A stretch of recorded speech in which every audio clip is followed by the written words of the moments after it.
Alrighty, hello. I hope you guys are doing amazing. This is Mr. Blair, and today we're going to do a quiz review for the causes of the American Revolution. Talking to students for test one, it seemed like this was quite helpful, so we'll just do another one. Again, I'm the type of student who, if I hear it, then boom, I am fantastic to go. So this video is for those students who might benefit from that. It also is for those students who would benefit from simple studying and format of such. Okay, so for this unit and this section of the unit that we've been working on is the road to revolution. We're looking at the lead up to the American Revolution and the Declaration of Independence and so forth. And that's our overview. Students will explore the growing tensions between Great Britain and its colonists and the colonies between, as well as the major events and outcomes surrounding the American Revolution. Again, this is all in preparation for our quiz that will take place on Friday, October 6th, so in a few days.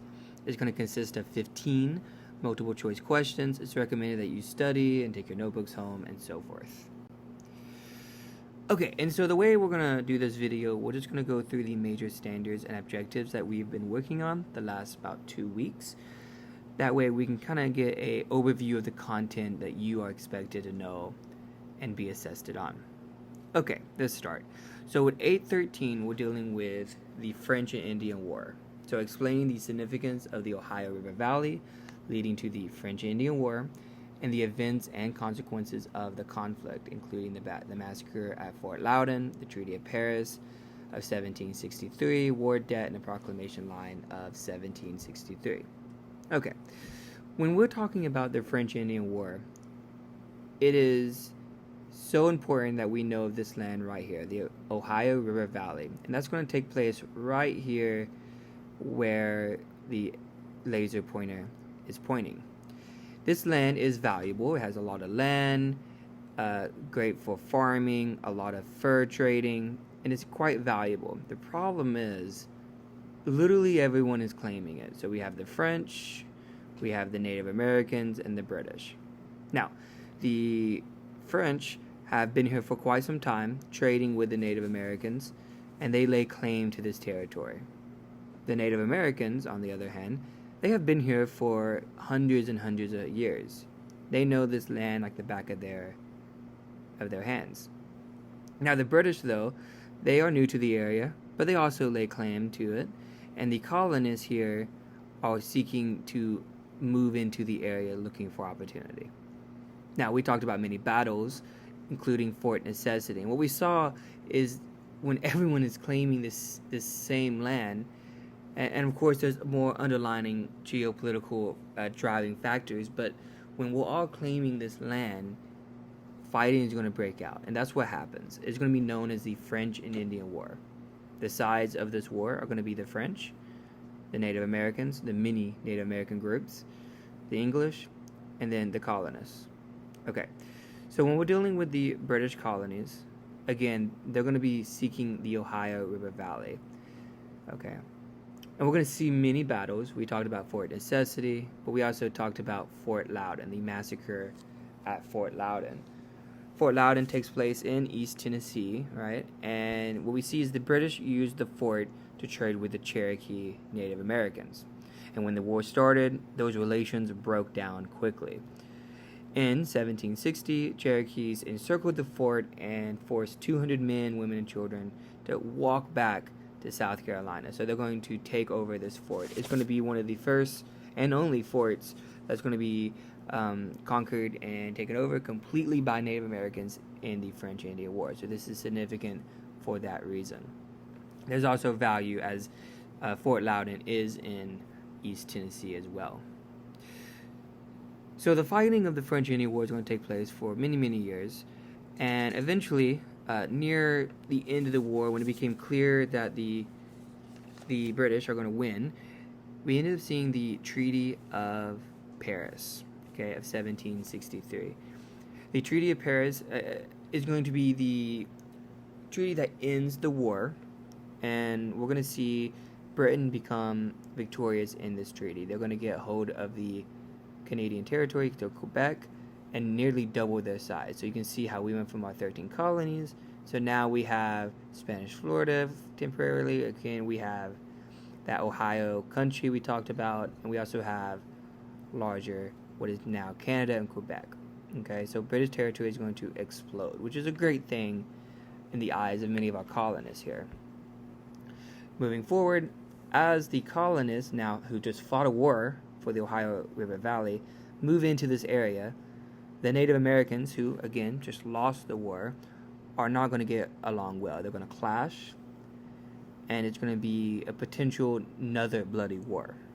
To prevent more conflict, the king is going to issue the Proclamation of 1763, which is going to include the proclamation line here, which is going to prevent colonists from moving past this line. Now, realistically, they could still move in that direction, but it was enforced heavily. So the colonists, again, are going to be restricted to moving this land they just fought over. And this is going to be significant, as it is a major cause of what would become the American Revolution. Alright, let's move on. Okay, so let's move on to our next standard here with 814. Explain the political contributions of Benjamin Franklin to the U.S., including the Join or Die cartoon, right? That cartoon we spent time analyzing, that first political cartoon, and then the Albany Plan of Union. Okay, when we're talking about the Albany Plan of Union, it's important to remember that, yes, we've had scrimmages with Native Americans, and we've had minor fighting. But for the most part, the French-Indian War is going to be the first large-scale conflict in the colonies. And this is new to our colonies. The idea of working together is foreign to them. See, they identify as, I'm from New York, I'm from Virginia. But now we kind of have to work together as the 13 colonies for our collective well-being. So they're going to meet with the Albany Plan of Union, which is going to be spearheaded by our guy, Benjamin Franklin here. Benjamin Franklin he does a lot. He's a statesman, he's a scientist, an inventor, he is a diplomat, he's an early revolutionary that is going to be crucial for the development of our country. And he's going to organize the Albany Plan of Union, where about 9 colonies are going to come together and have conversations of how do we work together in this conflict? How do we have an army? How do we pay for the army? How do we have a government? Now, the Albany Plan of Union is going not to be successful. It's going to fail, but it's going to create early talks of that unity, which is going to be so crucial as we move into the American Revolution and towards a more independent mindset. Okay.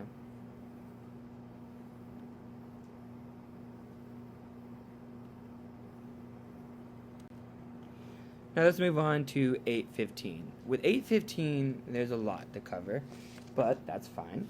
So as the British colonies grew and became more prosperous, the colonists got used to running their own lives. Britain began to seem very far away.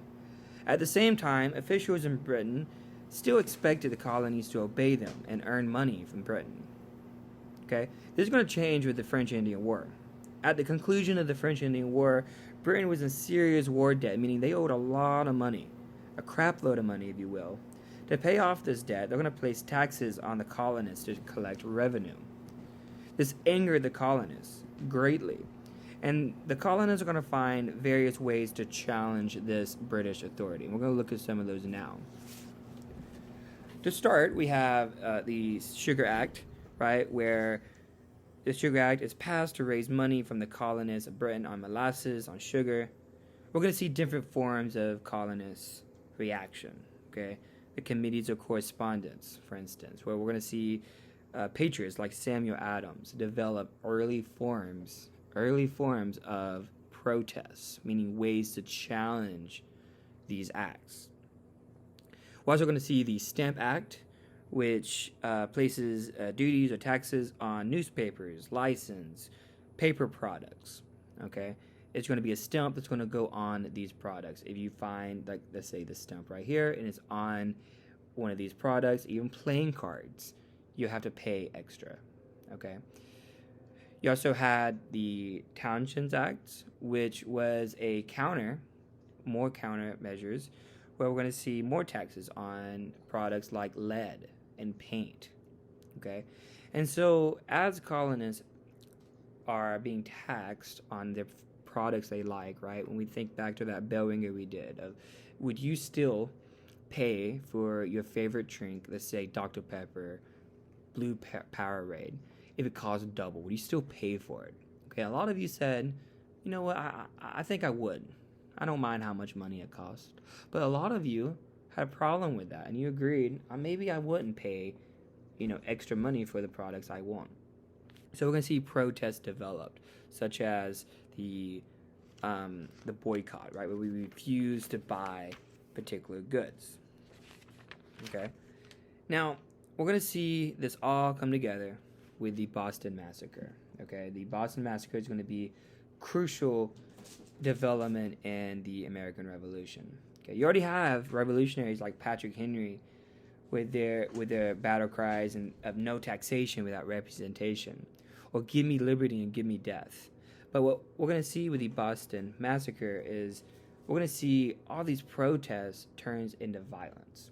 Okay, and as colonists continue to protest more and more, we're going to see the British military marching the streets in big cities such as Boston. We're going to see that clash.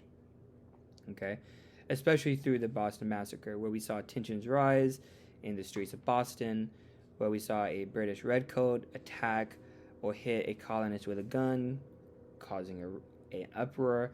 We saw a crowd gather around the soldier, throwing snowballs, yelling insults. And during this dispute, we see right here, the British soldiers are going to fire into the crowd, killing multiple men in the process. Okay, this is going to cause great uproar throughout the colonies, all the way down from Georgia to New York. And you see this especially through Paul Revere's painting, where an image right here where we see the redcoats firing into an unarmed crowd is going to spread throughout the colonies. Okay, so now we have the Sons of Liberty, right? This group, this secret society protesting the British authority. We're going to see them become more organized and continue to fight in response to the British crown. Okay, now after the Boston Massacre and these protests, we're going to see Britain kind of take a backseat, kind of start lowering a lot of these taxes. They are going to keep the Tea Act, okay? And what they're going to do is they're going to give the East Indian Trade Company a monopoly, right? It's going to say this is the company everyone has to buy tea from. Now that means tea, the cost of tea is going to go up in price.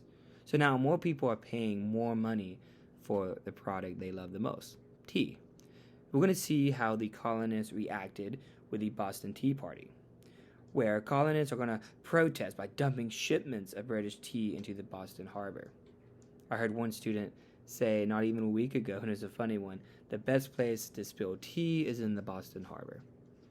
And this was a form of protest, right, where the colonists are going to fight against that authority.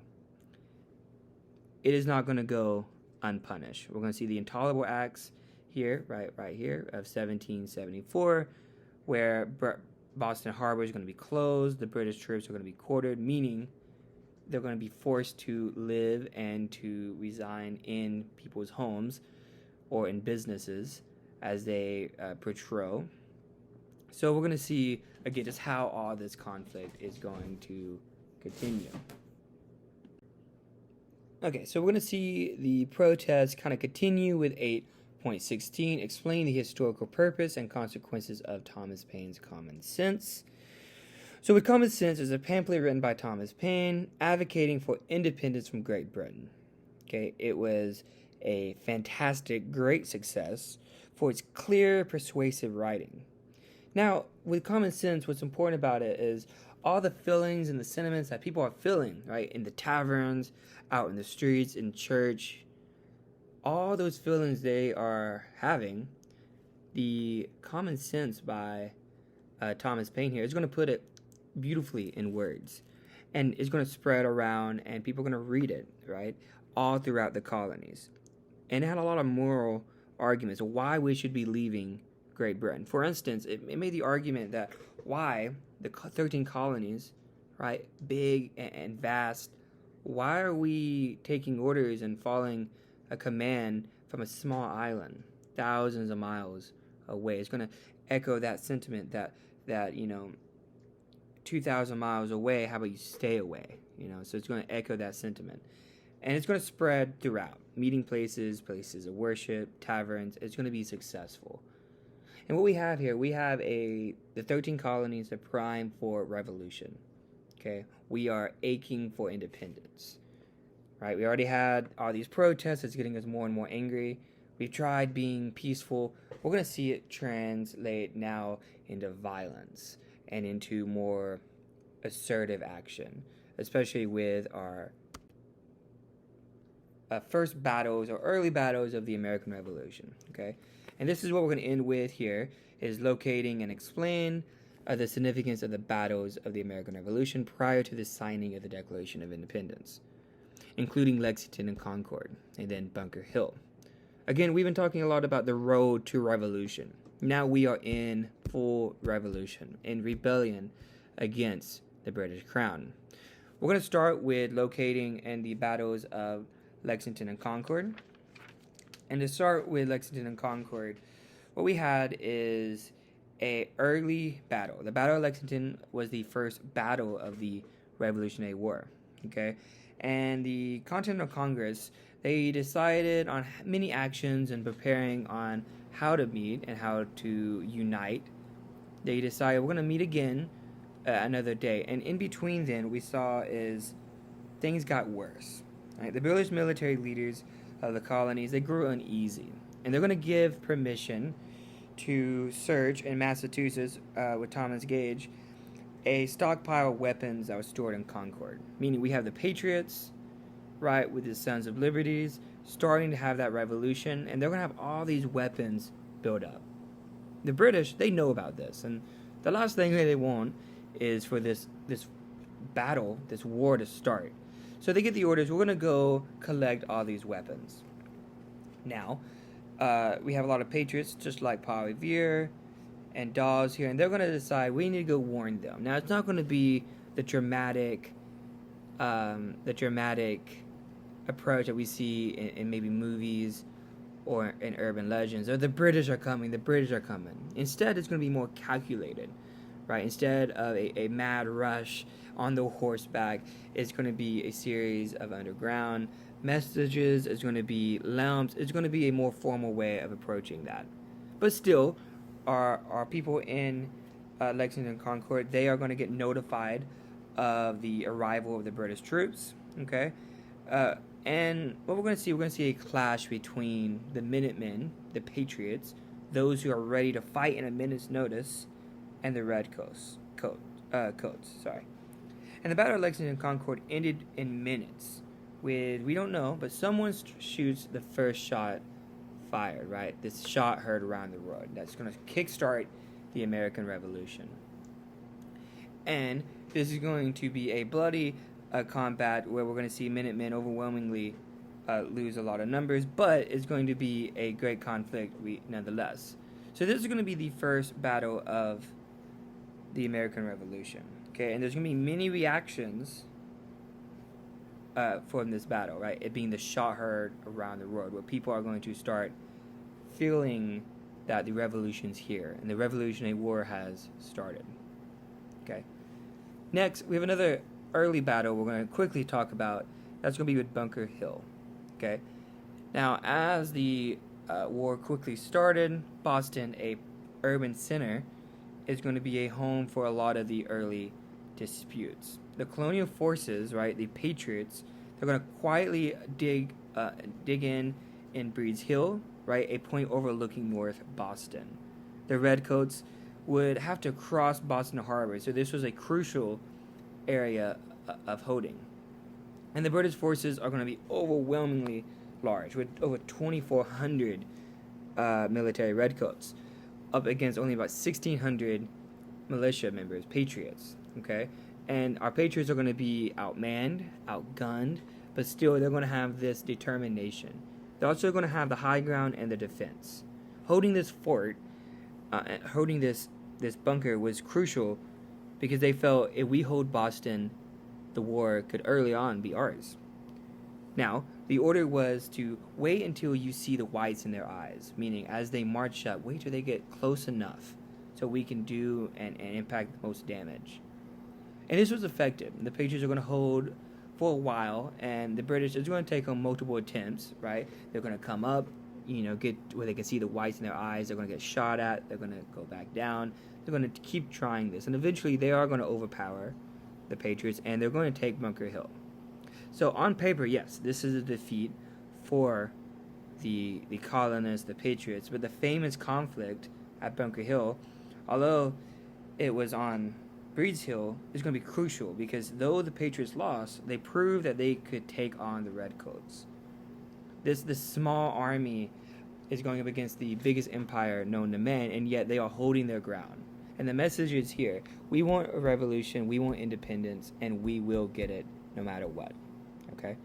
So I'm going to go back to the beginning here and go back on our format. So we have a quiz on Friday. This is just an audio review. This might help you, it might not. Whichever one is fine by me. You guys have a fantastic day and good luck. And if you have any questions, please ask myself or Mr. Caridi as well. Thank you.